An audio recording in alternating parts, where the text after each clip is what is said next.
Hello guys, welcome in dream high academy.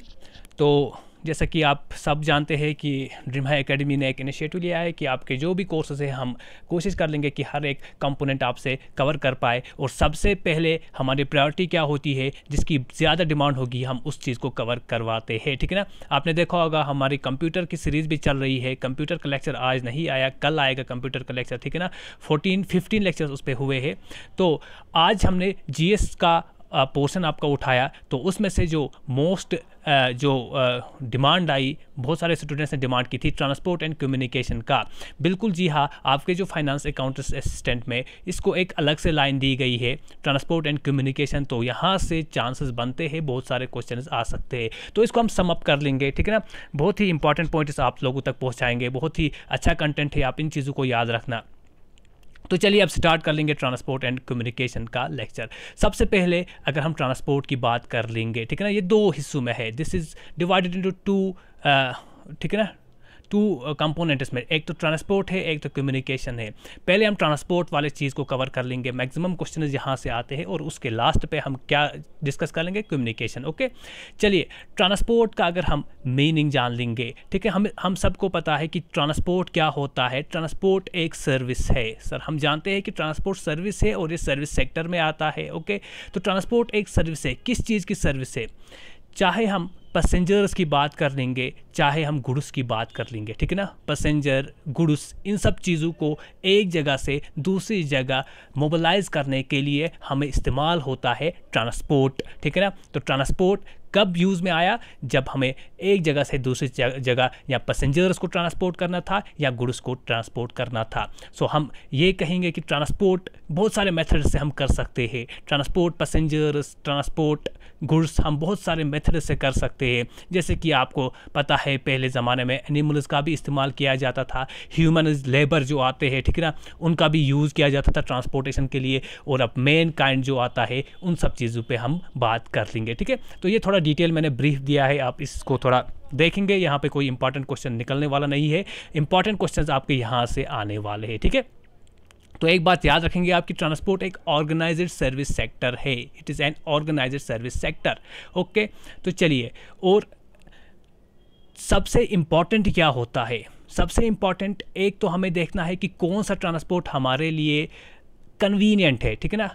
कौन सा transport हमारे लिए कन्वीनियंट है और कौन सा चीप है, एफिशिएंट है, इन सब पैरामीटर्स को हम नज़र रखते हैं। सपोज़ अगर आपको, ठीक है ना, आपको कम ही दूरी पे जाना है तो आप वहाँ पे एयर सर्विस की बात नहीं करोगे, आप वहाँ पे लैंड ट्रांसपोर्ट ढूंढोगे, ठीक है ना। इन सब चीज़ों को हम डिस्कस करने जा रहे हैं। मीन्स ऑफ ट्रांसपोर्ट को डिस्कस करना है आप सबको। चलिए, मीन्स ऑफ ट्रांसपोर्ट की अगर बात कर लेंगे, there are 3 means of transport. Modes of transport भी कहते हैं इसको, या मेथड्स ऑफ ट्रांसपोर्ट। हम सबको पता है कि हम ट्रांसपोर्ट कर सकते हैं, लेकिन किसके थ्रू? सर हम या तो लैंड पे ट्रांसपोर्ट कर सकते हैं, या तो वाटर का यूज़ कर सकते हैं, या तो एयर का यूज़ कर सकते हैं।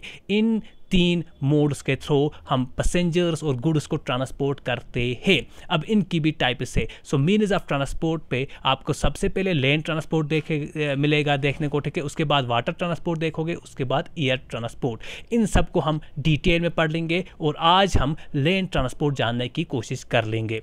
ओके, तो देखते हैं कहाँ तक हम लेक्चर कर पाते हैं, ठीक है।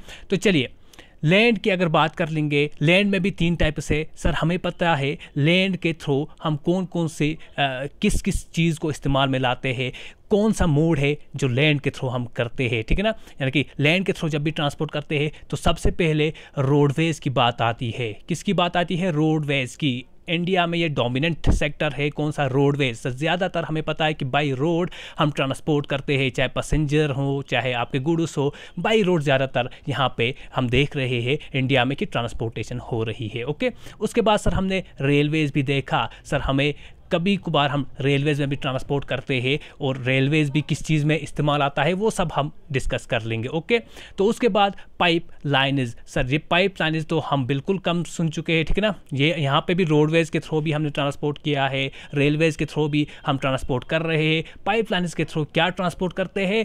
ऑयल, गैस वगैरह, इन सब चीज़ों को। ये भी तो पाइप लाइन है ना, लैंड पे ही है, ठीक है ना, लैंड पे ही है पाइप लाइन, इसीलिए लैंड मोड ऑफ ट्रांसपोर्ट में हमने इसको लाया।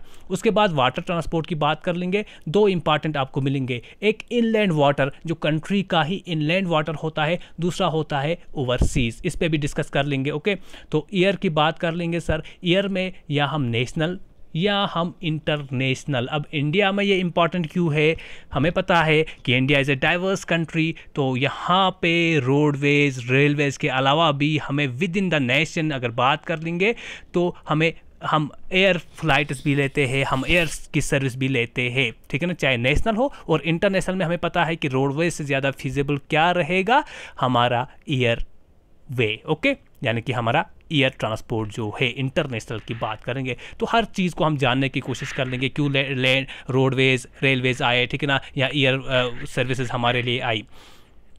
सबसे पहले डिस्कस करने जा रहे हैं हम रोडवेज। अब यहाँ से हर एक पॉइंट आप लोगों के लिए इम्पॉर्टेंट है, ठीक है ना, बहुत ही इम्पॉर्टेंट है, एग्जाम में पूछे जा सकते हैं।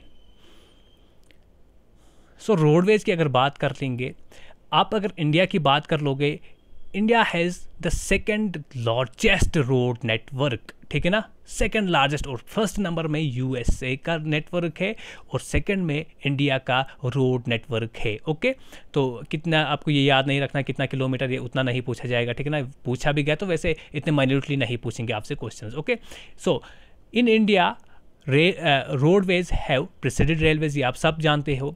About 85% of passengers and 70% of free traffic, free traffic क्या होता है, ये गुड्स होते हैं, ठीक है ना, पैसेंजर्स को भी हम ट्रांसपोर्ट करते हैं लगभग ऑलमोस्ट। हमें पता है कि इंडिया में मैंने पहले ही आपको बता दिया कि यहाँ पे क्या है, रोडवे डोमिनेंट है, ठीक है ना, तो 85% ऑफ पैसेंजर्स और 70% जो फ्रीट है हमारा are carried by roads every year, ठीक है ना, तो ज़्यादातर डोमिनेट क्या है, रोडवेज। ओके, अब growing importance of road transport is rooted in the following reasons. अब अगर मैं आपको बता दूं कि हमने रोडवेज को प्रेफर क्यों किया, वेट एक सेकंड, हमारे पास ऑप्शन क्या है, हमारे पास रोडवेज के अलावा सर हमारे पास रेलवेज भी है, हम रेलवेज को भी प्रेफर कर सकते हैं, लेकिन नहीं, कुछ एडवांटेजेस है रोड उसकी, जिसकी वजह से हमने रोड उसको ज़्यादा प्रेफर किया और रोड उसने डोमिनेट किया है इंडिया में। और हमने देखा कि इंडिया रोड नेटवर्क के हिसाब से it is the second largest country after USA in road network. तो क्यों रोड उसको हमने थोड़ा इसको यहाँ पे हम ज़्यादातर यूज़ करते हैं रोड उसका। नंबर फर्स्ट इज़ दैट कि road construction is easier than rail lines, ठीक है ना, हमें पता है रेलवे के लिए ट्रैक बिछाना है, लेकिन रोड्स बहुत ईजियर है इसके लिए, ठीक है ना, रोड्स बहुत ईजियर होते हैं। और next is that roads can negotiate higher gradients of the slopes, हमें पता है कि रोड्स बहुत सारे ऊपर माउंटेन्स तक भी हम पहुंचा सकते हैं, जबकि रेलवे में थोड़ा मुश्किल हो जाता है, जैसे कि लेह मनाली हमने देखा, ठीक है ना, वो रोडवे, उन सब चीज़ों को हम डिस्कस करेंगे। ओके, तो रोड्स की बात कर लेंगे। Road transport is economical in transportation of few persons and relatively smaller amount of goods over a short distance। अगर कहीं पे शॉर्ट डिस्टेंस होगी, ठीक है ना, 100 किलोमीटर की या 50 किलोमीटर की, तो वहाँ पे हम प्रेफर करते हैं रोडवेज। ओके, तो नेक्स्ट इज दैट कि रेलवे हमारी door to door step provide नहीं करती है, डोर टू डोर सर्विस जो है वो प्रोवाइड नहीं होती है, बल्कि रोड्स हम देख रहे हैं कि हमारे घरों तक आ गए हैं, ठीक है ना, तो रेलवे ट्रैक आपके घरों तक नहीं पहुंच पाता है, लेकिन रोड्स यहाँ आते हैं तो बहुत ही ईजी होता है, लोडिंग अनलोडिंग की चार्जेस भी कम हो जाती है। तो इन सब चीज़ों को हमने देखा कि रोड्स थोड़ा एडवांटेज लेते हैं रेलवे से। ओके, तो चलिए अब क्लासिफिकेशन ऑफ इंडियन रोड्स, अब रोड्स को हम डिटेल में डिस्कस कर लेंगे। सबसे पहले हमें पता है नेशनल हाईवेज आते हैं, ठीक है ना, नेशनल हाईवेज आते हैं। नेक्स्ट स्टेट हाईवेज देख लोगे आप, हाँ सर, हमने एक तो नेशनल हाईवेज देखा, उसके बाद हमने स्टेट हाईवेज भी देखा है, उसके बाद हमने रूरल रोड्स भी देखे हैं, उसके बाद हमने डिस्ट्रिक्ट रोड्स भी देखे हैं, बस यही हमें रोड्स में पढ़ना है, ठीक है। तो नेशनल हाईवे की बात कर लेंगे, सबसे पहले नेशनल हाईवेज की बात कर लेंगे हम। नेशनल हाईवेज नाम से ही पता चलता है कि ये नेशनल इंपॉर्टेंस है नेशनल हाईवेज की। तो हमें पता है नेशनल हाईवेज जब नाम से पता चला कि इसकी नेशनल इंपॉर्टेंस है, तो इसको मेंटेन कौन कर लेगा, सेंट्रल गवर्नमेंट, क्योंकि ये नेशनल इंपॉर्टेंस है इनकी, ठीक है ना।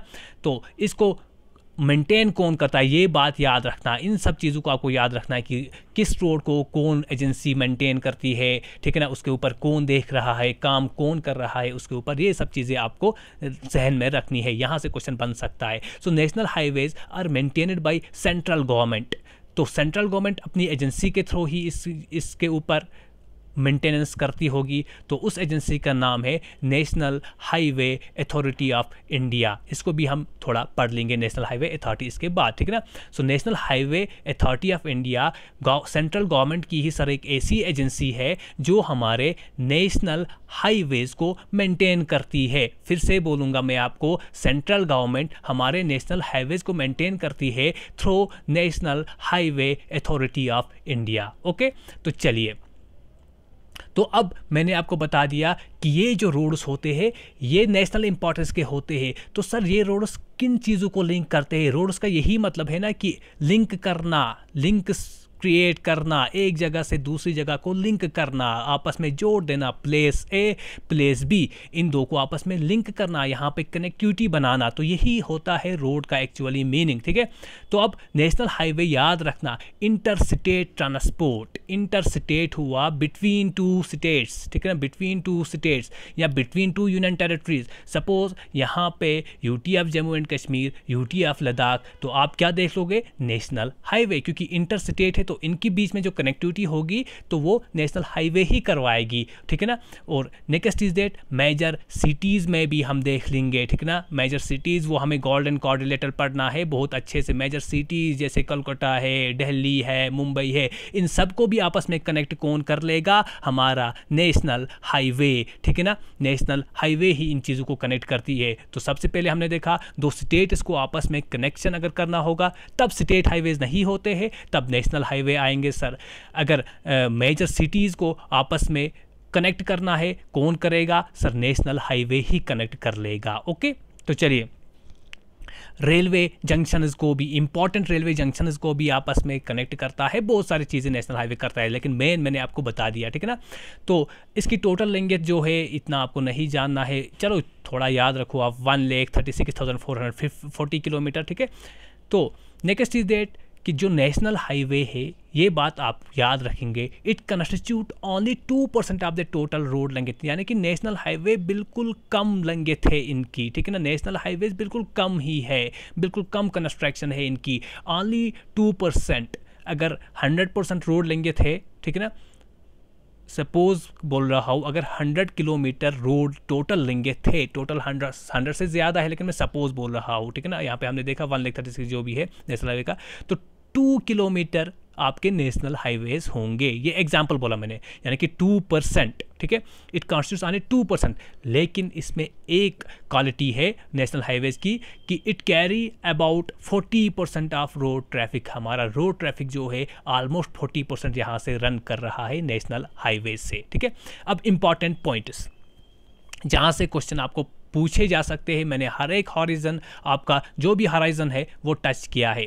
लॉन्गेस्ट नेशनल हाईवे हम सबको पता है, लॉन्गेस्ट नेशनल हाईवे 44 है। नंबरिंग है ये नेशनल हाईवे की, नेशनल हाईवे 1 देखोगे आप, नेशनल हाईवे 2 देखोगे, तो ये नेशनल हाईवेज़ को हमने नंबर किया है। तो नेशनल हाईवे जिसका नंबर 44 है, ये कहाँ से कहाँ रन करता है, किन दो चीज़ों को कनेक्ट करता है? सर ये नॉर्थ टू साउथ जाता है, यहाँ से श्रीनगर आपका जम्मू एंड कश्मीर में जो है, और कन्याकुमारी तमिलनाडु में जो है, ठीक है ना। तो इन दो चीज़ों को कनेक्ट करता है, northern point two southern point, और ये लॉन्गेस्ट है सबसे नेशनल हाईवेज में से, सबसे लॉन्गेस्ट नेशनल हाईवे हमारा नेशनल हाईवे 44 है, that runs between Srinagar in Jammu and Kashmir and Kanyakumari, ठीक है ना, इन तमिलनाडु। तो इन स्टेट से ये पास होता है, जम्मू एंड कश्मीर, पंजाब, दिल्ली, इन सब चीज़ों को कनेक्ट करता है आपस में कौन? आपका नेशनल हाईवे 44।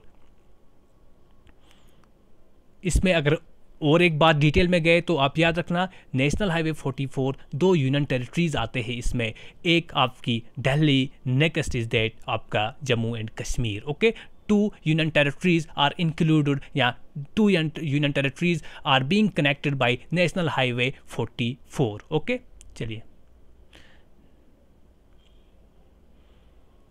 अब लॉन्गेस्ट की बात की, अब शॉर्टेस्ट नेशनल हाईवे की हम बात कर लेंगे। सर शॉर्टेस्ट नेशनल हाईवे जो है उसका नाम है नेशनल हाईवे 966 बी। ये सब चीज़ें, इसका क्या राज है ये बता दूंगा मैं, ठीक है ना। 3 डिजिट का क्या होता है, 2 डिजिट का क्या होता है, आगे आपको क्लियर होगा लेक्चर के आगे। सो शॉर्टेस्ट नेशनल हाईवे 966 बी, इसका ओल्ड नेम था, ठीक है। इसकी रीनेमिंग हुई है 2010 में, ठीक है ना। ओल्ड नेम पहले इसको बोला जाता था नेशनल हाईवे 47A, ठीक है ना। So shortest national highway is national highway 966 B as per new numbering. अगर एज पर ओल्ड नंबरिंग पूछा गया, it is national highway 47A, which अब ये कहाँ से कहाँ किन 2 चीज़ों को कनेक्ट करता है। ये केरला में 2 जगह है, कोची टू कोलम, इन 2 चीज़ों को ये इन 2 जगह लगभग 6 किलोमीटर की ये नेशनल हाईवे है। ओके, चलिए अजान हो रही है, अजान के बाद हम कंटिन्यू कर लेंगे। तो हमने शॉर्टेस्ट देखा, लॉन्गेस्ट भी देखा कौन सा नेशनल हाईवे है। उसके बाद एक इम्पॉर्टेंट हाईवे और एक हमारे सामने आता है, लेह मनाली हाईवे, ठीक है ना, जो लद्दाख को कनेक्ट करता है हिमाचल प्रदेश से, लेह मनाली हाईवे। तो इसकी क्या इंपॉर्टेंस है? फर्स्ट इंपॉर्टेंस की ये world second highest altitude motorable highway है, सेकेंड हाईएस्ट आल्टीट्यूड मोटेबल, ठीक है ना। और एक बात मैंने आपको बताया था कि नेशनल हाईवे को मेंटेन करता है central government through national highway authority of India. But Leh Manali highway जो है बॉर्डर एरिया में है, तो इसको यहाँ पे जो है इसको मेंटेन कौन करता है? इसको मेंटेन करता है BRO, border road organisation. Okay, इन सब चीज़ों को आप अच्छे से याद कर लेंगे। तो अब देखेंगे हम नेशनल हाईवे के प्रोजेक्ट्स क्या क्या है। उससे पहले थोड़ा रिकेप कर देंगे हमने क्या पढ़ा। हमने देखा मोड्स ऑफ ट्रांसपोर्ट में 3 मोड्स है, लैंड, वाटर और एयर। सर लैंड में हमने डिस्कस किया कि लैंड के 3 है। सबसे पहले हमने देखा रोडवेज़ को हमने देखा। रोडवेज़ में क्या क्या हमने पढ़ा? सर रोडवेज़ में हमने देखा कि रोडवेज़ जो है ये सेकंड लार्जेस्ट नेटवर्क है India has the second largest road network after USA, ठीक है ना, सबसे बड़ा USA को है। उसके बाद रोडवेज़ में भी हमने सर टाइप्स देखी। नेशनल हाईवे देखा हमने, नेशनल हाईवे को मेंटेन करता है central government through national highway authority of India, ठीक है ना। उसके बाद national highways 2% total road length constitute करते हैं, लेकिन मोर देन 40% यहाँ से ट्रैफिक रोड जो है वो चल रहा है। ओके, तो इम्पॉर्टेंट ये है कि नेशनल हाईवे 44 लॉन्गेस्ट है, श्रीनगर टू कन्याकुमारी। और सबसे शॉर्टेस्ट जो नेशनल हाईवे है वो हमने देखा 966 बी, नेशनल हाईवे 966 बी, या इसका पहला नाम जो था ओल्ड नेम वाज 47A। यहाँ तक हमने देखा। और लेह मनाली भी एक नेशनल हाईवे है सर, जो लेह को कनेक्ट करता है हिमाचल प्रदेश से। इसको मेंटेन करता है BRO, बॉर्डर रोड ऑर्गेनाइजेशन। और ये second highest altitude motorable national highway है। ओके, तो अब major Indian national highway projects आप हमें कमेंट करके बता सकते हैं, आप नीचे कमेंट करके बता सकते हैं कि आपको और कौन कौन से टॉपिक्स चाहिए, ठीक है ना। तो हम कोशिश करेंगे कि इसी तरह के नोट्स आप लोगों के सामने लाए। ओके, तो नेशनल हाईवे प्रोजेक्ट्स इंपॉर्टेंट कौन कौन से हैं? सबसे पहले जब हम बात कर रहे हैं इम्पॉर्टेंट हाईवे प्रोजेक्ट्स की, मतलब कि ऐसे प्रोजेक्ट्स बनाए गए हैं कि इन नेशनल हाईवेज़ को, ठीक है ना, थोड़ा बेहतर बनाए। तो इन नेशनल हाईवेज़ की अगमेंटेशन करे, इन्हांस करे इनकी कैपेसिटी को, ठीक है ना, वो सब चीज़ों के लिए एक प्रोजेक्ट बनाया था। आपको वो अलग से पढ़ाऊंगा मैं, नेशनल हाईवे डेवलपमेंट प्रोजेक्ट, वो आगे थोड़ा देख लेंगे, ठीक है ना। तो सबसे पहले बात कर लेंगे हम गोल्डन क्वाड्रिलेटरल, ठीक है। गोल्डन क्वाड्रिलेटरल बहुत सारों ने सुना होगा नाम इसका, गोल्डन क्वाड्रिलेटरल। ये क्या होता है आज हम इसको डिटेल में डिस्कस करने जाएंगे। सबसे पहले नाम से आप जान लो इस चीज़ को, कॉर्ड का मतलब होता है 4, कार्ड का मतलब होता है 4। तो इसमें कुछ 4 ऐसे चीज़ें होंगे जिनको आपस में कनेक्ट करते हैं। देखिए गोल्डन क्वाड्रिलेटरल क्या है? गोल्डन क्वाड्रिलेटरल कुछ नहीं है, ये एक नेशनल हाईवे प्रोजेक्ट है जो 4 मेगा सिटीज़ को आपस में कनेक्ट करता है, ठीक है। देखो इस तरह से आपको समझ आ जाएगा। सबसे पहले जो इंपॉर्टेंट सिटीज़ में से, यानी इनको मेट्रोपॉलिटन सिटी भी बोला जाता है, ठीक है, मेट्रोपॉलिटन सिटीज़। ओके, तो सबसे पहले अगर हम नॉर्थ से आएंगे तो यहाँ पे दिल्ली। ओके, दिल्ली के बाद आप वेस्ट पे जाओ कोलकाता, उसके बाद ईस्ट पे, ठीक है ना, उसके बाद आप साउथ पे आ जाओ, यहाँ पे मिलेगा आपको चेन्नई। उसके बाद आप वेस्ट पे आओ, यहाँ पे मिलेगा आपको मुंबई, ओके, महाराष्ट्र में मुंबई, ओके। तो इन 4 मेगा सिटीज़ को आपस में कनेक्ट करने के लिए गोल्डन क्वाड्रिलेटरल प्रोजेक्ट लाया गया, और इनके रोड्स को हाई क्वालिटी बनाने के लिए क्या बनाया गया, गोल्डन क्वाड्रिलेटरल। यही होता है golden quadrilateral, okay. So major Indian highways में से सबसे पहले हमने देखा गोल्डन क्वाड्रिलेटरल। कितनी डिस्टेंस है इसकी, 5846 kilometre long national highway network है ये।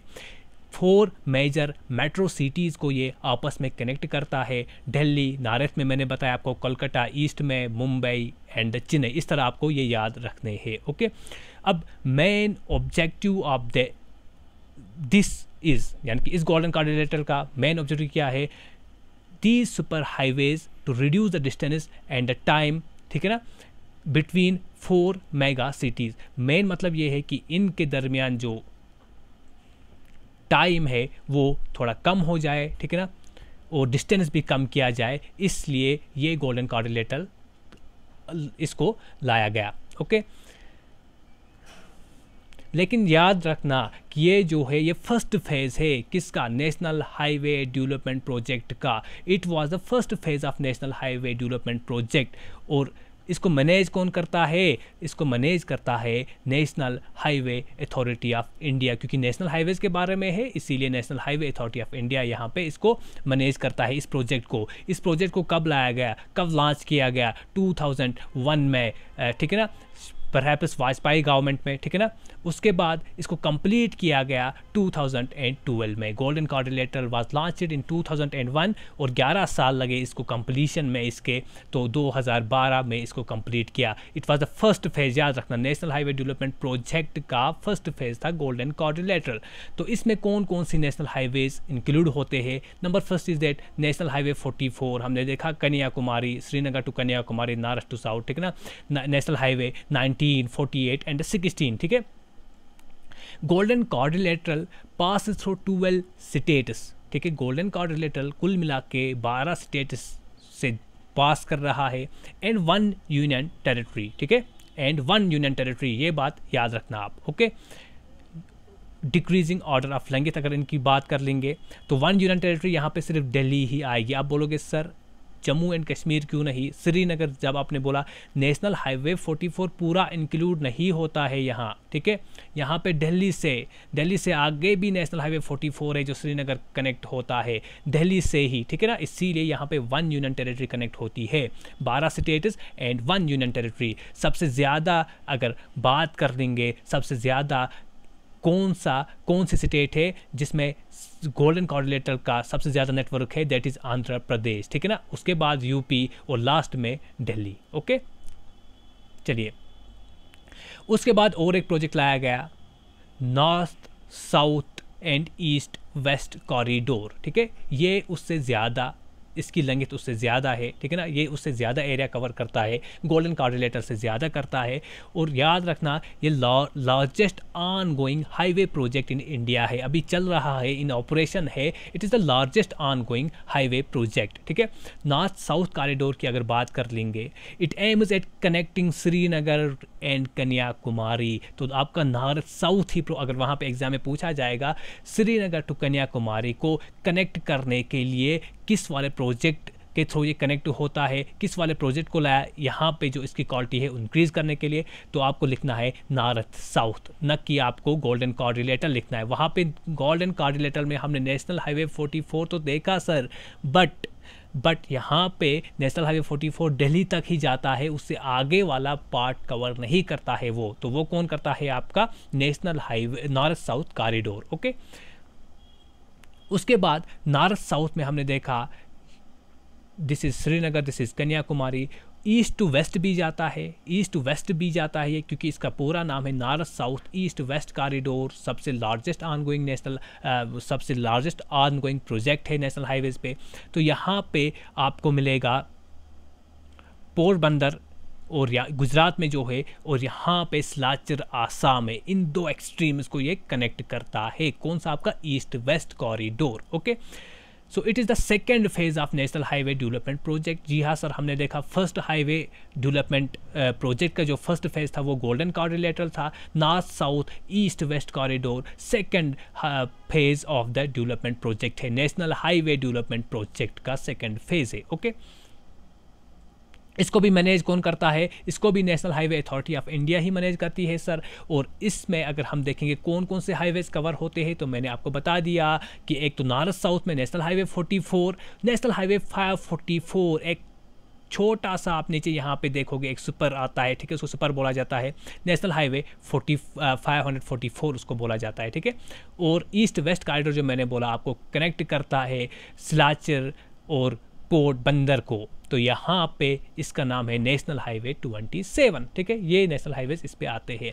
अब इम्पॉर्टेंट क्या पॉइंट बन जा रहा है, जहाँ पे सर, जहाँ पे हमारा national highway north south east waste कहीं ना कहीं मीट करते होंगे, उस जंक्शन को क्या बोलते हैं? उस जंक्शन को बोलते हैं Jhansi junction. So Jhansi junction of is the junction of north south and east west corridor. जहाँ पे ये मिल जाते हैं वहाँ पे एक जंक्शन बनाते हैं, कहाँ, और उस जगह का नाम है झांसी। ओके, अब हम देख लेंगे national highway authority of India क्या है। हमने तो इसको कवर किया है ऊपर सर, हम पढ़ते आ रहे हैं। National highway authority of India एक ऐसी गवर्नमेंट एजेंसी है, एक ऐसी बॉडी है, ये स्टैट्यूटरी बॉडी है। स्टैट्यूटरी बॉडी मतलब कि एक्ट ऑफ द पार्लियामेंट से ये बनी हुई है, ये ऑटोनोमस बॉडी है। तो काम क्या है सर? इसका काम है मैनेज करना, मेंटेन करना नेशनल हाईवेज़ को। ओके, चलिए।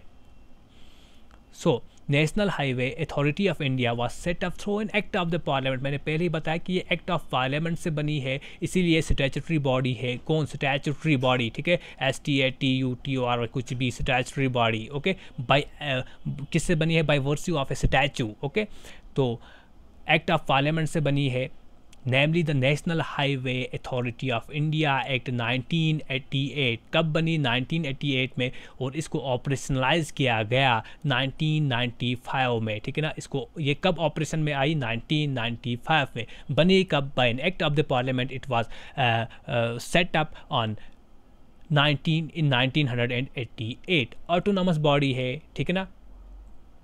और इम्पॉर्टेंट है किस मिनिस्ट्री के अंडर आती है? So national highway authority of India comes under the ministry of road transport and highway, ठीक है ना। तो मैंने बताया इसका आप कि इसका काम क्या होता है, कौन सी रिस्पॉन्सिबिलिटी होती है, डेवलपमेंट करना, मेंटेनेंस करना नेशनल हाईवेज़ का, ठीक है ना।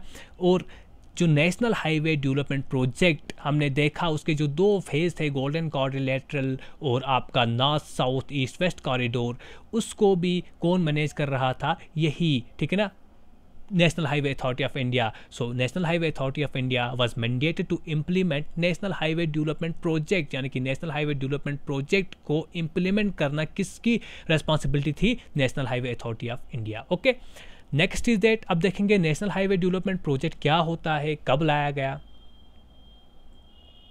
तो मैंने बोला कि आपको रिहेबिलिटेट करना, अपग्रेड करना हमारे नेशनल हाईवेज़ को, इसलिए हमने एक प्रोजेक्ट बनाया जिसमें नेशनल हाईवे डेवलपमेंट प्रोजेक्ट है। हमने मतलब कि India, it was launched by Atal Bihari Vajpayee government. Atal Bihari Vajpayee government ने नेशनल हाईवे डेवलपमेंट प्रोजेक्ट एक बनाया 1988 में, ठीक, सॉरी 1998 में। क्या करने के लिए? नेशनल हाईवेज़ को अपग्रेड करने के लिए, रिहेबिलिटेट करने के लिए। ओके, चलिए। सो अब इस नेशनल हाईवे डेवलपमेंट प्रोजेक्ट को सबमर्ज किया गया, एक अम्ब्रेला कंसेप्ट आया, अम्ब्रेला प्रोजेक्ट आया, जिसको भारत मला प्रोजेक्ट बोला जाता है। भारत मला प्रोजेक्ट के नाम से, ठीक है, या भारत मला परियोजना के नाम से आया, ठीक है ना। तो ये एक सेंट्रली स्पॉन्सर्ड, यानी कि NHDP को मर्ज किया गया भारत मला के साथ। भारत मला सिर्फ NHDP ही नहीं है, बल्कि इसमें बहुत सारे कंसेप्ट से, बहुत सारे यहाँ पे प्रोजेक्ट से। तो ये centrally sponsored road and highway project of government of India है, ठीक है ना। तो ये अम्ब्रेला प्रोग्राम, मैंने पहले ही बताया आपको कि इसमें बहुत सारे प्रोजेक्ट्स आएंगे आपको। यहाँ पे PMGSY के भी प्रोजेक्ट्स आएंगे, प्राइम मिनिस्टर ग्राम सड़क योजना, वो सब चीज़ें आपको यहाँ पे देखने को मिलेंगे, ठीक है ना। और इसकी डिटेल मैंने आपको बता दिया है। Next is that national highway and infrastructure development corporation limited.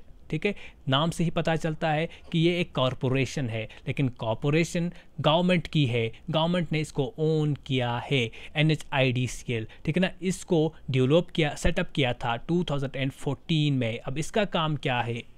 इसका काम था कंस्ट्रक्ट करना, अपग्रेड करना, वाइड करना नेशनल हाईवेज़ को। हमने सर देखा कि NHDP का भी यही मकसद था। अब इसको क्यों लाया गया था फिर?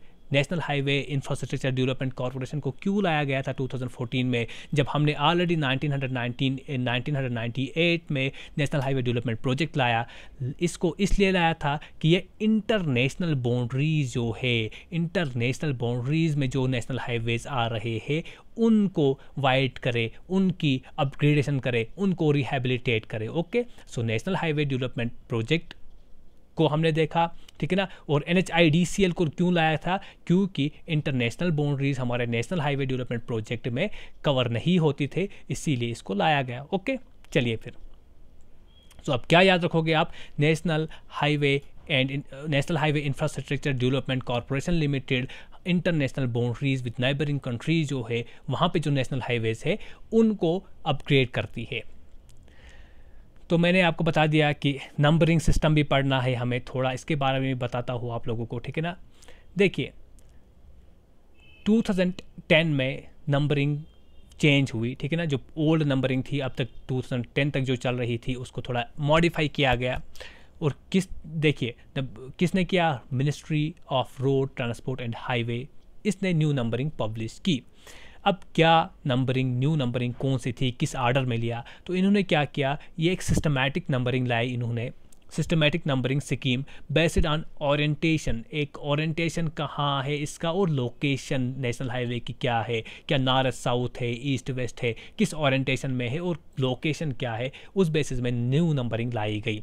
तो न्यू नंबरिंग में आप याद रखना इतना ही कि जो भी हाईवे नॉर्थ से साउथ जा रही है उनको इवन नंबर आएगा। ठीक है ना, जैसे हमने नेशनल हाईवे 44 देखा। ठीक है ना, और जो भी नेशनल हाईवे हमारा ईस्ट वेस्ट जा रहा है उसकी नंबरिंग होगी odd numbering, east to west, sorry west. ठीक है ना, हाँ, ईस्ट टू वेस्ट या वेस्ट टू ईस्ट बोलो, उसकी नंबरिंग ऑड होगी। नॉर्थ टू साउथ या साउथ टू नॉर्थ जो होगा नेशनल हाईवे, उसकी नंबरिंग क्या होगी? Even number. जैसे हमने नेशनल हाईवे 44 देखा, नेशनल हाईवे 27 देखा। ठीक है ना, तो चलिए बस इतना ही है न्यू नंबरिंग के बारे में।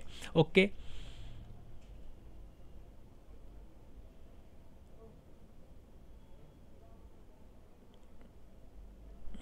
अब नेक्स्ट टॉपिक है हमारा स्टेट हाईवेज़। यहाँ पे स्टेट है, ठीक, यहाँ पे सिर्फ हाईवेज़ लिखा है मैंने, बट इसको आप ऐड करना, this is state highways, heading डालना अपनी स्टेट हाईवेज़ की। ओके, तो स्टेट हाईवेज़ में क्या देखेंगे हम कि ये कुछ ऐसे हाईवेज़ है जो स्टेट इनको मेंटेन करती होगी। ठीक है ना, तो इनका अगर टोटल शेयर देखेंगे थोड़ा नेशनल हाईवे से ज़्यादा है। ठीक है ना, नेशनल हाईवे से इनका थोड़ा ज़्यादा है, 3% ये कंट्रीब्यूट करती है टोटल रोड लेंथ से। ठीक है,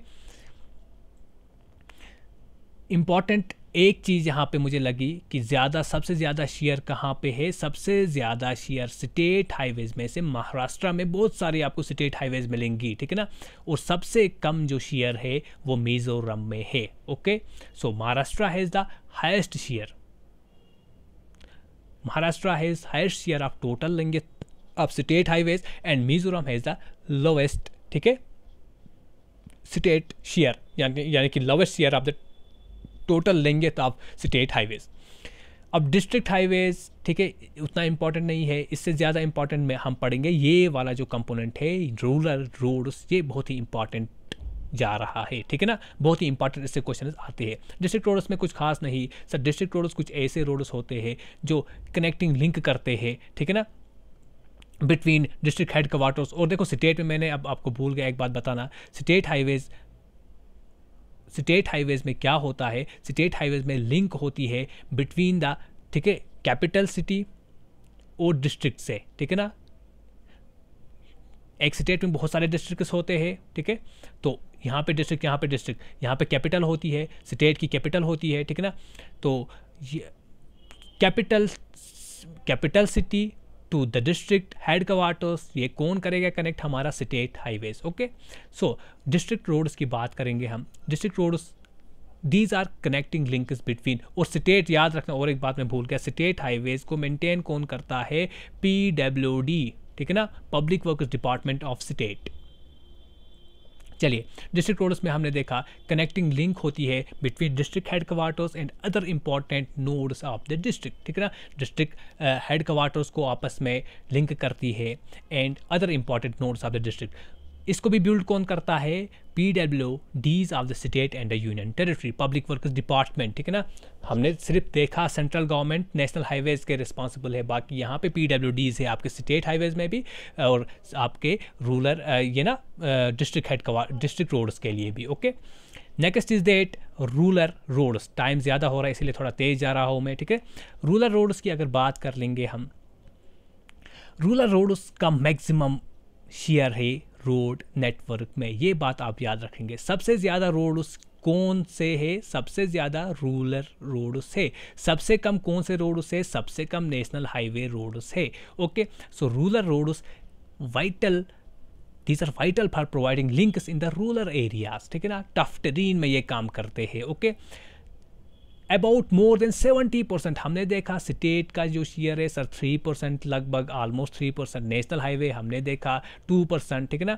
तो रूरल रोड्स की बात कर लेंगे 70% ये कंट्रीब्यूट करता है रोड नेटवर्क्स को। So more than 70% of the total road length in India are categorised as rural roads. अब रूरल रोड्स में कौन कौन से रोड्स आते हैं? रूरल रोड्स में 3 तरह के रोड्स आएंगे। Okay,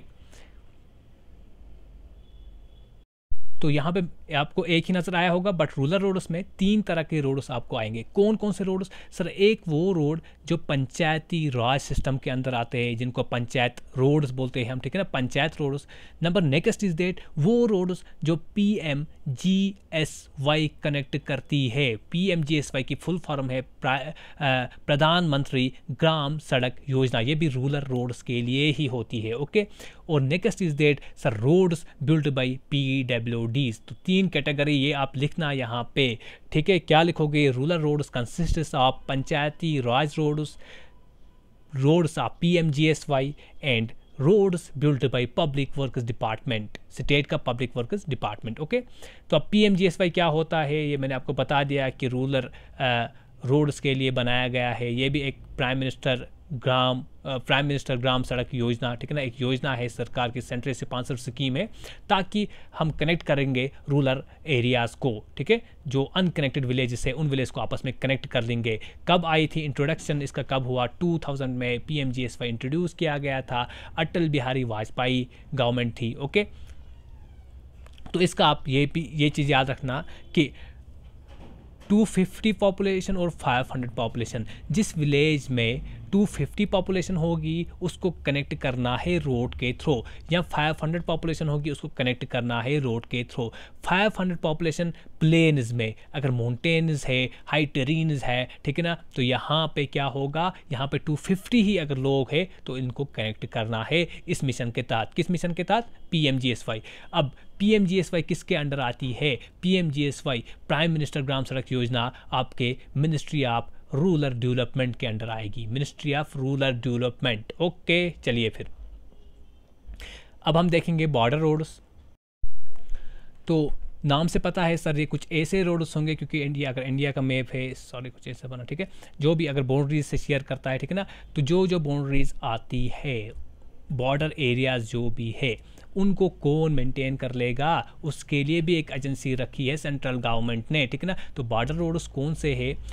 border road organisation, BRO जिसको बोला जाता है, बॉर्डर रोड ऑर्गेनाइजेशन कंस्ट्रक्ट करती है बॉर्डर रोड्स को। इसीलिए मैंने आपको लेह मनाली वाली जो नेशनल हाईवे था उसको कौन मेंटेन करता है? उसको मेंटेन करता है बॉर्डर रोड ऑर्गेनाइजेशन, ठीक है ना। तो बॉर्डर रोड एरियाज़ में जो भी रोड्स आएंगे उन सब चीज़ों को मेंटेन कंस्ट्रक्ट कौन करता है? BRO। अब BRO कब इस्टेब्लिश हुआ था? 1960 में। इस बात को याद रखना, BRO was established in 1960 for the development of strategic importance, क्योंकि ये रोड्स इनकी बड़ी स्ट्रेटेजिक इंपॉर्टेंस होती है, ठीक है ना, इन द नॉर्थ एक तो नॉर्थर्न एरियाज़ में जहाँ से इंडियन बाउंड्रीज है, लैंड बाउंड्रीज, ठीक है ना, और north eastern border areas. Okay, अब ये किसके अंडर आती है? ये मिनिस्ट्री ऑफ डिफेंस के अंडर आती है। ये बात याद रखना, मिनिस्ट्री ऑफ डिफेंस के अंडर आती है, क्योंकि स्ट्रेटजिक इंपॉर्टेंस के रोड्स होते हैं, ये बॉर्डर लाइन रोड्स होते हैं, तो मिनिस्ट्री ऑफ डिफेंस में आएगी। अब फिर से अगर मैं आपको थोड़ा रिवाइज करवा दूँ इंपॉर्टेंट पॉइंट्स का, मेन है कि PMGSY किसके अंडर आते हैं? सर PMGSY हमारी ministry of rural development department के अंडर आएगी, ठीक है ना, मिनिस्ट्री ऑफ रूरल डेवलपमेंट। और हमारा BRO जो है वो मिनिस्ट्री ऑफ डिफेंस के अंडर आता है। चलिए, तो बॉर्डर रोड्स ने एसेसिबिलिटी बढ़ाई है, ठीक है ना, जैसे कि देखो, it has constructed road, BRO जो बॉर्डर रोड ऑर्गेनाइजेशन है, road it has constructed road in high altitude mountainous terrain joining Chandigarh, Manali, ठीक है ना, एंड लेह, मनाली और चंडीगढ़ को आपस में इन्हीं रोड्स ने कनेक्ट किया है। तो आई थिंक आज के लिए इतना ही काफ़ी है, आज के लिए इतना ही सफिशिएंट है, क्योंकि लेक्चर बड़ा हुआ, ठीक है ना। तो कल हम रेलवेज़ का करेंगे, ठीक है ना, देखेंगे जहाँ तक पहुँचेंगे। मे बी कल हम पाइपलाइंस भी देखेंगे, या एयर रेलवेज़ के बाद हम एयर ट्रांसपोर्ट कर लेंगे, पाइपलाइंस को साथ साथ में लास्ट पे करेंगे, ठीक है ना, क्योंकि ये उतना बड़ा टॉपिक नहीं है। बट रेलवेज़ बहुत बड़ा टॉपिक है, उसके बाद एयर ट्रांसपोर्ट भी इंपॉर्टेंट है, उसके बाद लास्ट में हम कम्युनिकेशन कर लेंगे। आप ज़रूर कमेंट में हमें बता दीजिएगा अगला टॉपिक किस पे लाएंगे, ये टॉपिक, ये कंपोनेंट ख़त्म करके आपको किस पे और किस पे आपको और टॉपिक्स चाहेंगे, ठीक है ना, कौन से कंपोनेंट हमें कवर करवाने हैं। अगर आपको ये आज का लेक्चर अच्छा लगा, इसको एक बार लाइक करिए और शेयर करिए बाकी अपने दोस्तों के साथ, ताकि हम भी मोटिवेट रहे और अच्छा से अच्छा कंटेंट आप लोगों के सामने लाए, ठीक है। Thank you very much, thanks a lot.